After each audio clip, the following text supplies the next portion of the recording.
அஸ்ஸலாமு அலைக்கும் வரஹ்மத்துல்லாஹி வபரகாத்துஹு. அன்புக்குரிய சகோதர சகோதரிகளே, இப்போ நம்ம எல்லாருக்குமே தெரிஞ்சு கொள்ள வேண்டிய ஒரு விஷயம். சொல்லப்போனால் நம்முடைய வாழ்க்கையில் ஒவ்வொரு வாரமும் நம்மை வந்தடையக்கூடிய ஒரு நாள், சிறப்பிற்குரிய நாள் யோமுல் ஜும்ஆ, வெள்ளிக்கிழமை. வெள்ளிக்கிழமை என்றாலே நமக்கு மகிழ்ச்சி தான். அன்றைக்கு ஜும்மா தொழுகை இருக்கிறது, சிறப்பான ஒரு பேருரையை நாம் கேட்போம். அதோடு சேர்த்து ஈதுல் ஃபுக்ரா இவல் மசாக்கீன், ஏழைகளின் பெருநாள், திருநாள் என்று பெருமானாரால் அறிவிக்கப்பட்ட ஒரு நாள். எனவே எல்லா மக்களுமே வெள்ளிக்கிழமையானால், அது ஆண்களாகட்டும் பெண்களாகட்டும், ஒரு மகிழ்ச்சியும் ஒரு குதூகலமும் நமக்கு இருக்கத்தான் செய்கிறது. அந்த வெள்ளிக்கிழமைக்கு செய்ய வேண்டிய கடமைகள் என்று சிலது இருக்கிறது. குறிப்பாக அந்த வெள்ளிக்கிழமையில் நாம் ஓத வேண்டிய ஒரு முக்கியத்துவம் வாய்ந்த ஒரு சூறா இருக்கிறது. அந்த சூறாவின் பலனை, 5 விதமான பலன்களை நான் இந்த காணொலியிலே உங்களுக்கு சொல்லித்தரப் போகிறேன். அன்புக்குரிய சகோதரர்களே, சூரா கஹ்ஃப் திருக்குர்ஆனுடைய 15வது ஜுசுவில் இருக்கக்கூடிய முக்கியமான ஒரு அத்தியாயம். அதனால் கிடைக்கக்கூடிய பலன் இருக்கிறதே மகத்தானது. 5 பெரும் பலன்கள் சூரா கஹ்ஃபின் மூலமாக நமக்கு கிடைக்கிறது. அதுதான் இந்த காணொலியினுடைய மைய கருத்து. முதலில் சூரா கஹ்ஃபிலே அல்லாஹு தாலா சில வசனங்களிலே முக்கியத்துவம் வாய்ந்த நிகழ்ச்சிகளை, சம்பவங்களை, முன்னால் வாழ்ந்த நபிமார்களுடைய காலத்திலே வாழ்ந்த நல்லோர்கள், குறிப்பாக சில இளைஞர்கள், அவர்களினுடைய ஈமானிய வலுவையும் அவர்களுடைய இறை நம்பிக்கையின் அழுத்தத்தையும் சொல்லும் விதமாக சில விஷயங்களை அல்லாஹ் பதிவு செய்கிறான். தஜ்ஜால் என்பவன் வருவான், அவனால் ஏற்படக்கூடிய ஆபத்து, ஃபித்னத், சோதனை என்பது ரொம்பவும் அதிகமானது என்று முகமது நபி ஸல்லல்லாஹு அலைஹி வஸல்லம் அவர்களால் நமக்கு அறிவுறுத்தப்பட்டிருக்கிறது. சொல்லப்போனால் தஜ்ஜாலுடைய வருகை என்பது உலக அழிவு நாளுடைய பெரிய அடையாளங்களில் முக்கியமான அடையாளம் என்று பெருமானார் ஸல்லல்லாஹு அலைஹி வஸல்லம் அவர்கள் சொல்லி தந்தார்கள். தஜ்ஜாலை குறித்து உண்டான சில சுவாரஸ்யமான நிகழ்ச்சிகளை, தகவல்களை இன்னொரு காணொலியிலே உங்களுக்கு நான் விரிவாக சொல்கிறேன். இங்கே சொல்லக்கூடிய விஷயம் என்னவென்றால், எவர் ஒருவர் சூரா கஹ்ஃபினுடைய முதல் 10 வசனங்களை மனனம் செய்து ஓதுகிறாரோ, உஸிமா மின் ஃபித்னதி தஜ்ஜால், முஸ்லிம் ஷரீஃபிலே ஹதீஸ் வந்திருக்கிறது. தஜ்ஜாலுடைய குழப்பம், சோதனை எதுவெல்லாம் இருக்குமோ அதையெல்லாம் விட்டு அந்த காலத்தில் இவர் வாழ்ந்தாலும் அல்லாஹ் அவரை பாதுகாப்பான் என்றார்கள் நபிகள் பெருமானார் ஸல்லல்லாஹு அலைஹி வஸல்லம். இது சூரா கஹ்ஃப் தரக்கூடிய முதல் பலன். இரண்டாவது என்னவென்றால், யார் ஒருவர் சூரா கஹ்ஃபை ஓதக்கூடிய வழக்கம் பெற்றிருக்கிறாரோ, ரசூலுல்லாஹ் சொன்னாங்க, அவர் ஓதக்கூடிய அன்னையிலிருந்து அடுத்த வாரம் வெள்ளிக்கிழமை வரை அல்லாஹ் அவருக்கு தன்னுடைய பேரொளியை கொடுப்பான். மன் கரஅ சூரத்தல் கஹ்ஃபி யௌமல் ஜும்ஆ அதாஅ லஹு மினன் நூரி மா பைனல் ஜும்அத்தைன். 2 ஜும்மாவுக்கு இடையில், அதாவது ஓதிய ஜும்மாவிலிருந்து அடுத்த ஜும்மா வரும் வரை அல்லாஹ் தன்னுடைய பேரொளியை கொடுத்து அவர்களை பாதுகாப்பான், பாவங்களிலிருந்து அல்லாஹ் பாதுகாப்பான், தவறுகளுக்கு போய்விடாமல் அல்லாஹ் பாதுகாப்பான் என்பதெல்லாம் இந்த ஹதீஸிலிருந்து கருத்தை எடுத்துக்கொள்ளலாம். இப்போ அல்லாஹ்வின் பேரொளி கிடைப்பதற்கு முக்கியமான காரணமாக சூரா கஹ்ஃபை ஓதுவது இருக்கிறது என்பதை நாம் கவனத்தில் கொள்ள வேண்டும். 2. மூன்றாவது முக்கியமான பலன் என்னவென்றால், இன்னைக்கு அமைதியை, நிம்மதியை தேடி மக்கள் ஆளாய் பறக்கிறோம் இல்லையா? குடும்பத்தில் போனால் நிம்மதி இல்லை, கடைக்கு போனால் நிம்மதி இல்லை, சமுதாயத்துக்கு வந்தால் நிம்மதி இல்லை, எங்கே போனாலும் ஏதாவது ஃபித்னா, குழப்பம், ஏதாவது ஒரு சங்கடம், நெருக்கடி, இதெல்லாம் ஒரு சங்கிலி தொடரை போன்று நம்மளை பின்னி பிணைஞ்சிக்கிட்டு இருக்குது இல்லையா? நிம்மதி கிடைக்க வேண்டும் என்று விரும்பக்கூடிய ஒவ்வொருவரும் நீங்கள் கவனத்தில் காதுதால் கேட்டி உங்களுடைய மனதிலே இருத்தி வைக்க வேண்டிய ஒரு செய்தி இது.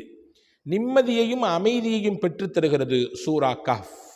பெருமானார் ஸல்லல்லாஹு அலைஹி வஸல்லம் இதை சொல்லித் தருகிறார்கள். அமைதியையும் நிம்மதியையும் தேடக்கூடியவர்கள் சூரா கஹ்ஃபை ஓதுங்கள். குறிப்பாக வாரம் வெள்ளிக்கிழமை தினத்திலே ஓதுங்கள் என்று பெருமானார் ஸல்லல்லாஹு அலைஹி வஸல்லம் சொன்னாங்க. பரா இப்னு ஆஸிப் ரலியல்லாஹு அன்ஹுடைய ஒரு ஹதீஸ் புகாரி ஷரீஃபிலே வந்திருக்கிறது, முஸ்லிம் ஷரீஃபிலே வந்திருக்கிறது.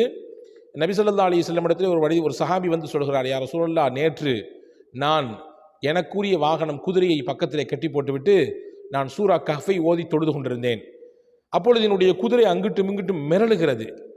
மிரட்சியை பார்த்து அச்சப்பட்டு நான் ஓதுதலை கொஞ்சம் நிறுத்தி கொண்டேன். சலாம் கொடுத்துட்டு பார்த்தேன்னு சொன்னால், வானத்திலிருந்து, மேகத்திலிருந்து ஏதோ ஒரு பெரிய மேகத்தினுடைய அந்த விஷயம் இறங்குற மாதிரி எனக்கு தெரிஞ்சிச்சு. என்னன்னு தெரியல. இதை இப்படி உங்கள்கிட்ட நேரடியாக நான் சொல்கிறேன், என்னவா இருக்கும், ஏதா இருக்கும், எனக்கு சொல்லுங்களேன் அப்படின்னு கேட்டபொழுது பெருமானார் ஸல்லல்லாஹு அலைஹி வஸல்லம் சொன்னார்கள், தில்க சகீனா தனஸ்ஸலத் பில் குர்ஆன். அதுதான் அல்லாஹ்வின் அமைதி என்றும் வைக்கலாம், அல்லது அமைதியையும் நிம்மதியையும் தரக்கூடிய மலக்குகளின் வருகை என்றும் வைக்கலாம். நீங்கள் ஓதிய சூரா கஹ்ஃபின் மூலமாக அல்லாஹ் அமைதியையும் நிம்மதியையும் தரக்கூடிய மலக்குகளை இறக்கிவிட்டான், நீங்கள் அதை தான் கண்டிருக்கிறீர்கள் என்று பெருமானார் ஸல்லல்லாஹு அலைஹி வஸல்லம் சொன்னதாக ஹதீஸ் வந்திருக்கிறது. அப்போ நிம்மதியையும் அமைதியையும் தரக்கூடியவர்கள் சூரா கஹ்ஃபை வாராவாரம் வெள்ளிக்கிழமை ஓத வேண்டும். 3. 4வது 2 வாரங்களுக்கு இடையிலே நிறைய நம்ம பாவம் செஞ்சிருவோம், சின்ன சின்ன பாவங்கள் இல்லையா? இந்த வார ஜும்மாலேருந்து அடுத்த வார ஜும்மாவுக்குள்ளே எக்கச்சக்கமான சிறு பாவங்கள் நமக்கு வாழ்க்கையிலே வந்து போய்விடுகிறது. கண்ணு, காது, நாக்கு, கை, இதெல்லாம் செய்யக்கூடிய சில பாவங்கள். அதை அழிப்பதற்கு நிறைய வழிகளை மார்க்கம் சொல்கிறது. அதிலே முக்கியமான முதன்மையான வழி, யார் வெள்ளிக்கிழமை தினத்திலே சூரா கஹ்ஃபை ஓதி விடுகிறாரோ அந்த வாரத்தில் இடையிலே செய்த பாவங்களுக்கெல்லாம் அந்த சூரா கஹ்ஃப் பரிகாரமாக மாறுகிறது. அவர் செய்த சிறிய பாவங்களுக்கெல்லாம் அல்லாஹ் மன்னிப்பை இந்த சூரா கஹ்ஃபின் மூலமாக தந்து விடுகிறான் என்றார்கள் பூமான் நபி ஸல்லல்லாஹு அலைஹி வஸல்லம். இது சூரா கஹ்ஃபின் மூலமாக கிடைக்கக்கூடிய 4வது பலன். 5வது முக்கியமான பலன் என்னவென்றால், வெள்ளிக்கிழமை என்பது வியாழன் பின்னேரத்திலிருந்து துவங்குகிறது.